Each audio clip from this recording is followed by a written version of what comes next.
Début cette semaine de la conférence des gouverneurs dans la province de l'Équateur, la population a été mobilisée depuis quelques jours pour réserver un accueil chaleureux au président de la République à Mbandaka. Des ministres et gouverneurs également ont fait des déplacements. Après les États-Unis, la Belgique, la France et l'Allemagne, l'Espagne demande à son tour la cessation du soutien du Rwanda au M23 et exige que tous les groupes armés cessent leurs activités criminelles, provoquant tant de souffrances. Les victimes des pluies diluviennes de la semaine dernière ont été enterrées ce mercredi après avoir reçu les hommages de la République par le président lui-même. Un processus de dédommagement a également été mis en place. Après des abus multiples constatés ces dernières semaines, l'hôtel de ville de Kinshasa interdit désormais tout remorquage des véhicules et la fermeture de toutes les fourrières, une mesure d'application stricte et urgente.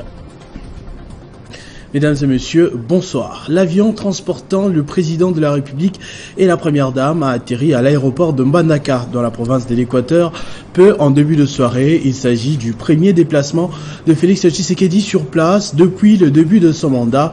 On note donc naturellement sur place une très forte mobilisation des partis et regroupements politiques membres de l'Union sacrée. Cette 9e conférence des gouverneurs a pour le thème le programme de développement local de 145 territoires en renforçant l'autorité de l'État pour relancer l'économie des provinces. Ces assises démarrent ce jeudi et connaîtront la participation des gouverneurs des provinces, experts de la présidence et du gouvernement central. Notre correspondant dans la région nous expose la situation et les attentes de ce rendez-vous. Plusieurs fois délocalisée ailleurs, la 9e conférence des gouverneurs des provinces va enfin se tenir en Mbandaka du 21 au 22 décembre courant, selon le programme pilier par le protocole d'État. Programme du développement local de 145 territoires à renforcer l'autorité de l'État pour relancer l'économie des provinces est le thème qui va être débattu au cours de ces assises. C'est le président de la République, Félix Antoine Tshisekedi Tshilombo, annoncé pour ce mercredi 21 décembre 2022 en Mbandaka, chef-lieu de la province de l'Équateur, qui va présider les travaux de cette activité hautement constitutionnelle. Pour réussir ces assises, la population de Mbandaka, mobilisée comme un seul homme par le gouverneur Boloko Bolumbu Bobo, surnommé Vidéo, a pris la ferme détermination de réserver un accueil sans précédent à Fachi Béton. Sur place en Mbandaka, il est prévu un meeting qui doit mettre face à face Fachi Béton et sa population en entendant d'autres ouvrages que le président va inaugurer. La présence du président de la République en Mbandaka est une belle opportunité qui va permettre à la population de l'Équateur de soumettre au chef de l'État les vrais problèmes qui préoccupent le développement de la province. Mbandaka, Pamafi Otenga, Radio Télé 50.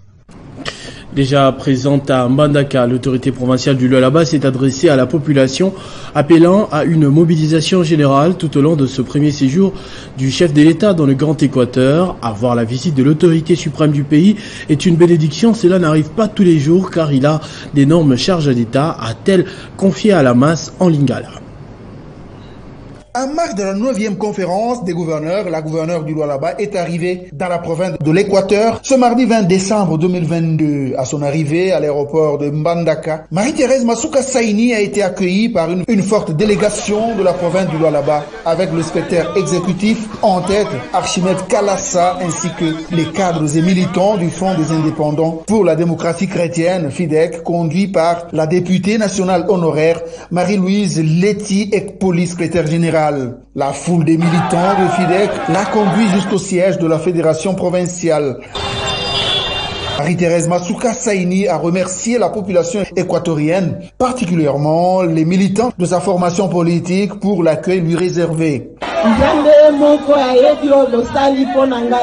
Elle les a ensuite invités à se rendre encore nombreux à l'aéroport pour un accueil exceptionnel au chef de l'État, Félix Antoine Tshisekedi Tshilombo. Encore à la une de l'actualité, la levée du régime de notification sur l'achat des armes pour la RDC par le Conseil de sécurité des Nations Unies. Lors d'une analyse approfondie dans la rubrique Les dessous des cartes, ce mercredi, le patron de Télé 50, éditorialiste Jean-Marie Kassamba, a vu au-delà d'une simple information l'opportunité c'est que ceci représente. Ce qui intéresse le monde par rapport à la République démocratique du Congo, c'est que ce pays regorge. Ce n'est pas ce que ce pays représente en termes d'intérêt. C'est ce que ce pays regorge en termes de matières premières qui alimentent les usines, les industries et surtout l'économie des grandes puissances. On a toujours empêché à la République démocratique du Congo de se stabiliser, d'avoir une force de dissuasion pour qu'elle soit bien pillée. Kabila, c'est la même chose. Au début, on le prenait pour un naïf qui ne comprend pas, jeune, Ladoubé, tout ça. Mais lorsqu'il stabilise le pays, constitution, il met les institutions, il leur demande de l'argent, il n'y a pas d'argent. Toujours des promesses. Il se tourne vers les Chinois et on lui donne 9 milliards, sa guerre commence. Tshisekedi, c'est la même chose. Quand Tshisekedi arrive, de bonne foi, il va vers le Rwandais, il s'ouvre au monde, il s'ouvre aux États-Unis, aux Belges. Et il le regardait seulement. Il faut que tu cèdes tout ça, sans contrepartie. Mais quand il se rend compte que nous sommes en train de tout perdre, et en contrepartie, il n'y a rien. Les Occidentaux essayent de reculer. Mais avec les biscuits, c'est un petit biscuit seulement. C'est parce qu'ils ont senti que dans le chef des Congolais, il y a comme une espèce de galvanisation. Les gens se galvanisent partout. Contre les pions, là, les Rwandais qui s'utilisent. Et puis, il y a une espèce de Occident bashing. Entre-temps, chapeau bas pour la diplomatie congolaise dont le combat porte des fruits ces dernières heures. Après les États-Unis, la Belgique, la France et l'Allemagne, l'Espagne demande à son tour la cessation du soutien du Rwanda au M23 et exige que tous les groupes armés cessent leurs activités criminelles, provoquant tant de souffrances dans cette partie du pays. Les victimes des dernières pluies qui se sont abattues sur la ville de Kinshasa ont été inhumées ce mercredi à Nsele-Bambou. La prise en charge des obsèques a été totalement assurée par le gouvernement à travers le ministère des Affaires sociales, Action humanitaire et Solidarité nationale. C'est un moment le plus douloureux. Le chagrin est intense. La passion nous habite. Au nom du président de la République, au nom du Premier ministre, nous venons de conduire jusqu'à leur dernière demeure les victimes de la pluie du Vienne et du 12 au 13 décembre. Le gouvernement s'est associé à la famille du début jusqu'à la fin. Nous implorons le Tout-Puissant pour qu'il accueille les âmes des infortunés dans sa sainte demeure. Nous allons continuer le travail pour ceux qui sont restés vivants, ceux qui sont hospitalisés et ceux qui manquent de tout parce qu'ils ont perdu leur maison. Nous estimons que la nation aura démontré sa solidarité avec tous ces défunts. Je remercie à l'occasion tous ceux qui nous ont accompagnés. Deuxième journée des travaux de la 5e Assemblée législative de l'Afrique de l'Est qui se déroule à Arusha en Tanzanie. Les parlementaires délégués par chaque État membre ont élu le nouveau président pour un mandat de 5 ans. Il s'agit du Burundais Joseph Ntakarutimana, 62 ans. Il présidera pendant 5 ans ce Parlement de la Communauté économique des États de l'Afrique de l'Est. Élections effectives en présence du président du Sénat congolais Modeste Batilukwebo et du premier vice-président de l'Assemblée nationale Mbata. À travers Modeste Batilukwebo, le chef de la délégation parlementaire congolaise, la République démocratique du Congo tient à une approche incisive faire entendre sa voix au sein de l'Assemblée législative de l'Afrique de l'Est. Son Excellence Félix Antoine Tshisekedi Tshilombo, il a accéléré notre adhésion donc de la RDC à la East African Community. C'est ce qui a permis à ce qu'aujourd'hui se matérialise notre entrée dans le Parlement de la East African Community qu'on appelle EALA. Nous avons besoin de l'appui de tous les pays membres et ce sera le combat de nos 9 délégués pour que la voix de la RDC soit entendue. Fort du soutien de 9 délégués de la République démocratique du Congo, le nouvel élu a remercié ses homologues congolais pour la confiance et surtout le soutien lui apporté de manière totale. Les députés nationaux et sénateurs, membres du courant révolutionnaire progressiste d'Ensemble pour la République, s'est désolidarisé de Moïse Katumbi après sa récente sortie médiatique annonçant son départ de l'Union sacrée et sa candidature à la présidentielle de 2023. Dans une déclaration faite ce mercredi à Kinshasa, ils ont réitéré leur soutien à Félix Tshisekedi, président de la République. Il vous souviendra que la plateforme électorale Ensemble pour le changement s'était prononcée par une majorité écrasante de ses députés et sénateurs de rester dans l'union sacrée de la nation. À cet effet, les décisions annoncées par M. Moïse Katumbi Chapwe dans le cadre de son parti politique Ensemble pour la République ne concernent en rien la plateforme électorale Ensemble pour le changement. Par la présente déclaration, nous réitérons notre appartenance à l'union sacrée de la nation et témoignons notre loyauté au président de la République, chef de l'État, son Excellence M. Félix Antoine Tshisekedi Tshilombo, et lui rassurons notre indéfectible soutien à ses actions jusqu'à la victoire certaine à l'élection de 2023. Nous prenons acte du départ de M. Moïse Katumbi et exigeons dans les 24 heures une clarification de position dans le chef de tout membre de notre plateforme, députés, sénateurs, ministres et autres animateurs des institutions publiques. L'hôtel de ville de Kinshasa, à travers un communiqué signé par le vice-gouverneur Jekoko Mulumba, interdit strictement et urgemment le remorquage des véhicules par des engins roulants dans la capitale, mais aussi la fermeture des fourrières. Il y a des abus dans cette pratique qui ont été informés à l'autorité urbaine, poussant à cette réaction. Quelques entreprises privées avaient lié des contacts avec le commissariat provincial de la police pour des marchés de location ou vente, vulgarisant ainsi ces pratiques de remorquage, les plus souvent pour des mauvais stationnements dans le centre-ville de Kinshasa.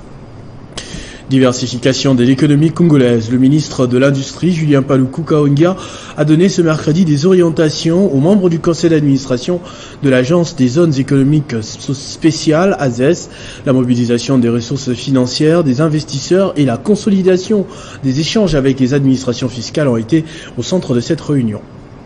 Déterminé de faire de l'Agence des zones économiques spéciales AZES un véritable instrument attractif pour les investisseurs tant nationaux qu'étrangers pour ainsi promouvoir la diversification de l'économie congolaise. Vision du président de la République Félix Tshisekedi, les ministres de l'Industrie Julien Paluku Kaongia a donné ce mercredi des orientations claires aux membres du conseil d'administration de l'AZES. Juste après, le tout premier conseil d'administration s'est tenu sous la conduite de Joséphine Mbombo Messou, présidente du conseil. L'état de lieu de l'entreprise, la mobilisation des investisseurs, des partenaires techniques et financiers et la feuille de route des activités à mener ont été au centre de cette réunion. Les zones économiques spéciales constituent un défi chez nous au pays. Alors nous-mêmes, nous devons commencer à vendre l'image de ce que nous voulons faire en RDC. À cette occasion, le directeur général de l'Agence des zones économiques, Ogu Bolanda, a appelé le gouvernement à doter l'AZES des moyens conformément aux instructions du président de la République édictées lors du dernier conseil des ministres. Le message que nous continuons toujours à lancer aux opérateurs économiques, c'est que les zones économiques spéciales au Congo, ce n'est plus une vue de l'esprit. C'est une réalité. Aujourd'hui, les chefs de l'État, pour concrétiser cette réalité-là, a fini par mettre en place tout un conseil d'administration. Cette équipe promet de relever les défis. La ministre de la Formation professionnelle et métiers Antoinette Kipulu Kabenga a répondu ce mercredi à l'invitation du Centre de formation professionnelle Assistance à l'enfant défavorisé AED situé sur Avenue Chrétienne, quartier Jamaïque dans la commune de Kintambo. Elle s'est imprégnée des conditions dans lesquelles le personnel de ce centre de formation professionnelle travaille et elle a promis de trouver une solution face à leurs besoins. Il s'agit pour ces réseaux composés des 12 centres de formation professionnelle, dont 8 à Kinshasa, 2 au Congo central et 2 au Kwilu, de présenter les différentes activités organisées ici et ainsi solliciter l'accompagnement et la prise en charge de son personnel par l'État congolais et au finish, lui doter le statut d'un centre public. La maçonnerie, la menuiserie, soudure et ajustage, coupe et couture, la boulangerie et pâtisserie, telles sont les filières qui y sont organisées. Les coordonnateurs du centre a raconté dans ce mot les différentes péripéties et qui ont émaillé l'histoire de ces centres. D'abord sous tutelle du ministère de la Justice, puis celui des Affaires sociales et aujourd'hui du ministère de la Formation professionnelle et métiers. Le centre encadre les enfants en situation difficile et les filles mères en les dotant des compétences pour devenir utiles à la société. Nous avons vraiment besoin de travailler ensemble pour que nous puissions booster notre secteur de la formation professionnelle.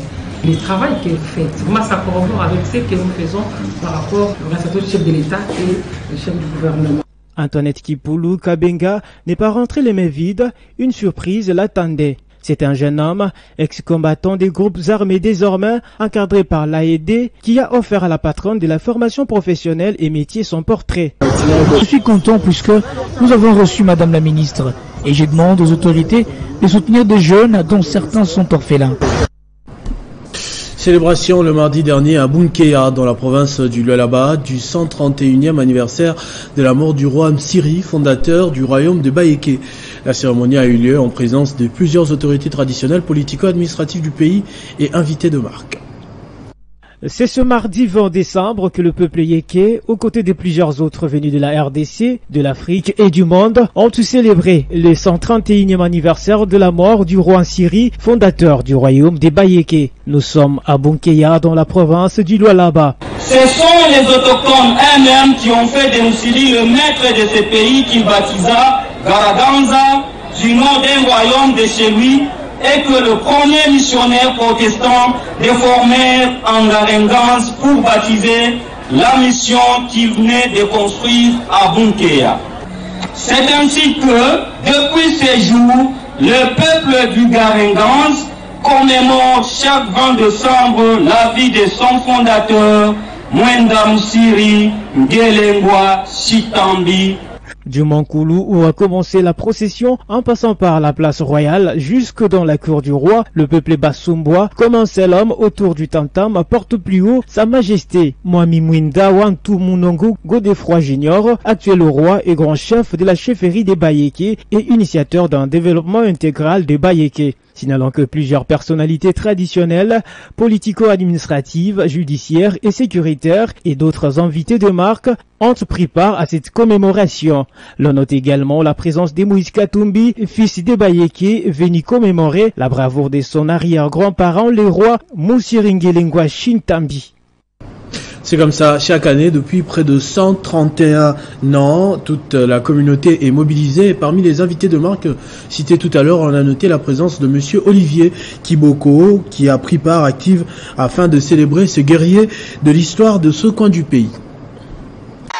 Habillés aux couleurs de la fondation Olivier Kiboko, les membres de cette structure caritative et d'appui aux actions du chef de l'État Félix-Antoine Tshisekedi Tshilombo ont participé massivement à la célébration du 131e anniversaire de la mort du roi Msiri.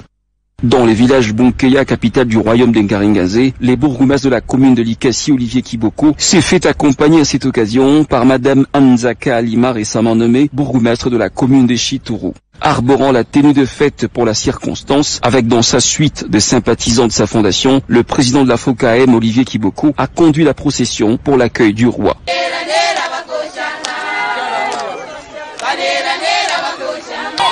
Autour de Mwenda Bayeke et Kanyera Nyera, les fils et filles de Bayeke ont exhibé les pas de danse dans une ambiance de fête devant un parterre d'invités de marque.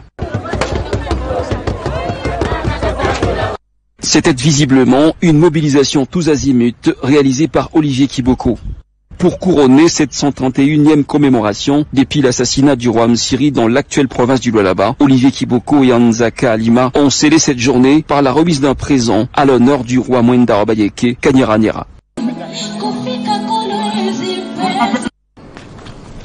Le projet intégré de croissance agricole dans les Grands Lacs Picagel s'active de plus en plus dans la province du Tanganyika, particulièrement dans le territoire de Kalemi, avec pour mission d'accroître la productivité agricole. En dehors du développement des chaînes de valeur manioc et riz, le Picagel développe également l'élevage laitier. Remise officielle ce mercredi 21 décembre 2022 des taureaux et génistes à 25 associations des éleveurs accompagnées par l'organisation vétérinaire sans frontières VSF Sensible. C'est dans le cadre du projet intégré des croissances agricoles dans les Grands Lacs, Picagel en cible, que cette activité s'est déroulée dans les alentours immédiats du rond-point Kainda sur la bretelle à Kalemi. Le Picagel, dont la mission principale est l'accroissement de la productivité agricole et la commercialisation dans le territoire de Kalemi, tient également à l'amélioration et l'accroissement de la productivité laitière, d'où cette donation en taureaux et génisses aux associations bénéficiaires des sous-projets soumis au Picagel. Circonscrivant l'activité, le représentant de la VSF qui pilote la chaîne de valeur et élevage laitier pour le Picagel a confié que cette donation tombait à point nommé pour le secteur laitier. Pour sa part, Brigitte Kapinga Saouda, coordonnatrice provinciale du Picagel, a remercié l'autorité provinciale représentée par le vice-gouverneur et a prévenu que ces vaches ne devraient pas être vendues pour la viande car elles sont là pour améliorer le rendement laitier à Kalemi. Dans le cadre du projet, nous avons pris comme objectif d'arriver à 6 litres par jour et par vache. Parce que notre target au niveau du projet, c'est d'amener au minimum 600 vaches laitières dans les Tanganyika. Et là, nous serons à 200. Et je crois que l'année prochaine, si Dieu nous prête vie, on pourra amener les restes. Le vice-gouverneur du Tanganyika, Massamba wa Massamba, s'est dit heureux pour cette autre réalisation des grandes portées que signe le Picagel. La commune de Dilala a réceptionné le deuxième et dernier lot de matériel mécanique qui prend les ateliers techniques du centre professionnel cité de la commune, ceci dans le cadre de l'appui à la gratuité de l'enseignement de base. Ces équipements en provenance de la France, stockés dans un conteneur, comprend un lot important des machines, des tours à commode numériques qui permettront de programmer des outils pour fonctionner de manière fiable 24 heures sur 24 et 7 jours sur 7. D'ici le mois de janvier 2023, une équipe des experts français sera à Kolwezi pour installer ces machines et former les formateurs à l'usage de ces équipements. Et avant, soit au mois de novembre dernier, le premier lot des matériels était réceptionné et comprenait les machines à coudre, les livres pour la bibliothèque, l'équipement informatique et d'autres divers. Pour ce qui est de la section agricole, plusieurs engins ont été également réceptionnés. Au mois d'août dernier, la commune de Dilala a déjà signé un partenariat avec le diocèse de l'église catholique de Kolwezi pour la gestion efficace et efficiente de ce chef-d'œuvre d'intérêt communautaire qui a pour objectif la formation d'abord des enfants démunis et en rupture familiale aux métiers professionnels ainsi que soutenir la gratuité de l'enseignement de base prôné par le président Tshisekedi. Malgré son remplacement, le bourgmestre sortant de la commune de Dilala, Deogracias Kalubunda, compte laisser une œuvre qui fera la fierté de la province du Lualaba.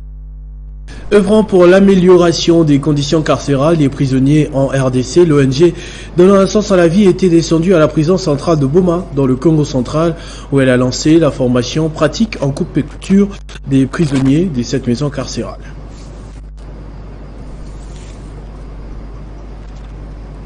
Clôture de l'année académique et collation des grades à l'université de Goma sous le thème « Non à la balkanisation », une année qui se clôture conformément aux instructions du ministre de l'Enseignement supérieur et universitaire. À cette occasion, les recteurs de cette institution, le professeur Mouindo Muganda, a remercié Mouindo Zangi, ministre des Jésuites, qui devrait initier dès l'année prochaine une formation militaire pour chaque étudiant.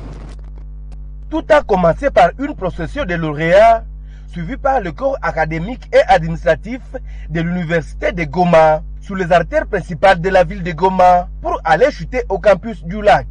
Puis la présentation des activités académiques pour l'année académique 2021-2022 a suivi. Les lauréats du jour formés dans plusieurs domaines ont remercié le comité de gestion pour la formation de qualité reçue.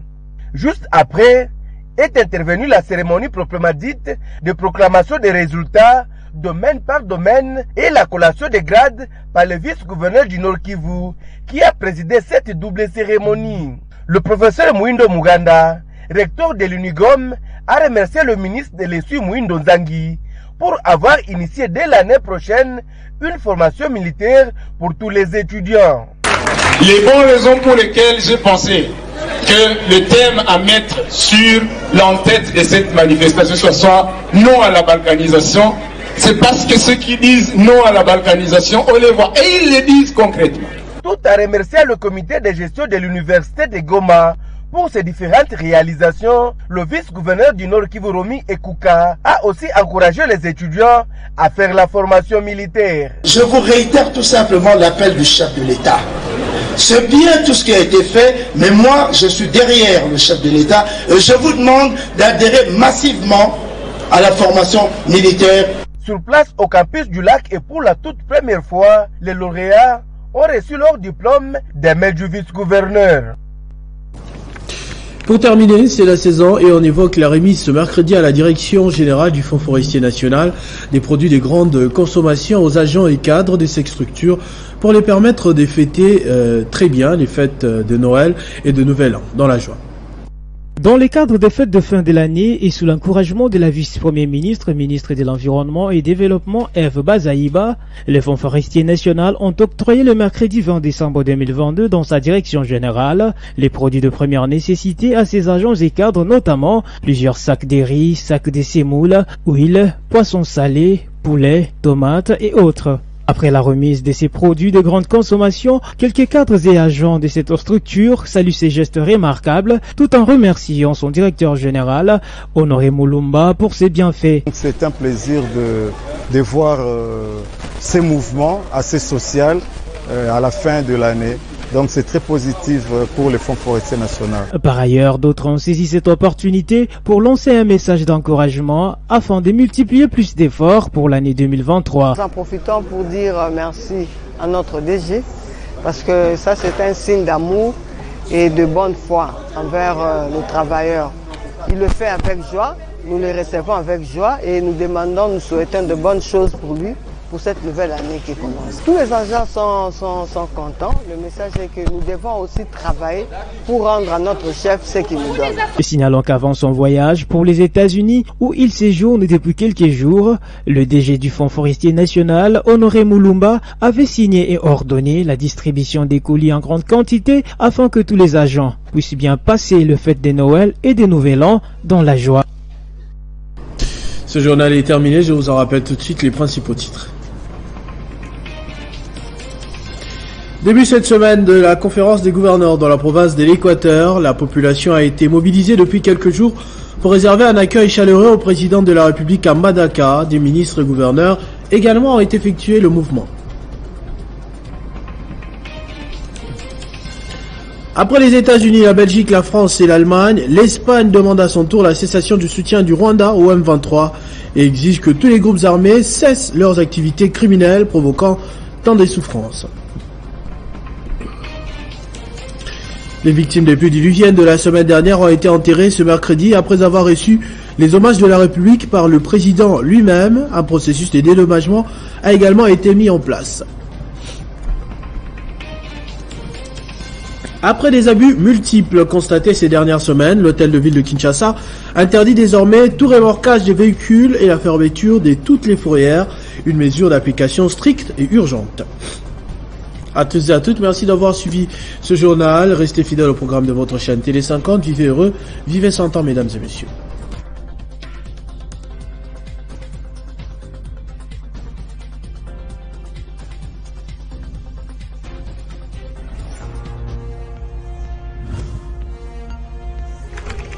L'actualité reste en continu.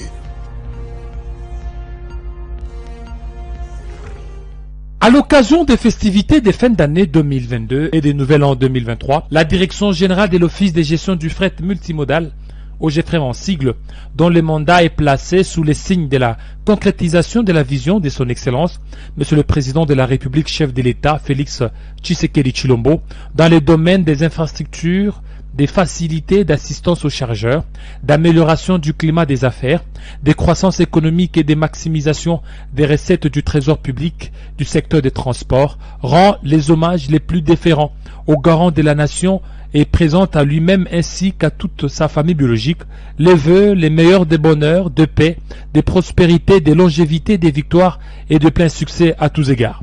Elle profite de cette opportunité pour réitérer les mêmes vœux à l'ensemble du peuple congolais, aux honorables présidents de 2 chambres du Parlement, à son Excellence Monsieur le Premier ministre, chef du gouvernement, aux honorables députés nationaux et sénateurs, aux partenaires de l'OGFREM, toutes tendances confondues, et particulièrement à tout son personnel. Puisse l'Éternel, Dieu des armées, bénir la République démocratique du Congo, assurer au peuple congolais et au FRDC la victoire totale durant cette année nouvelle, dans le noble et patriotique combat, engagé jour et nuit derrière le commandant suprême pour la pacification et la protection de l'intégrité territoriale de la République démocratique du Congo contre l'agression étrangère. Kazumba Mayombo William, directeur général.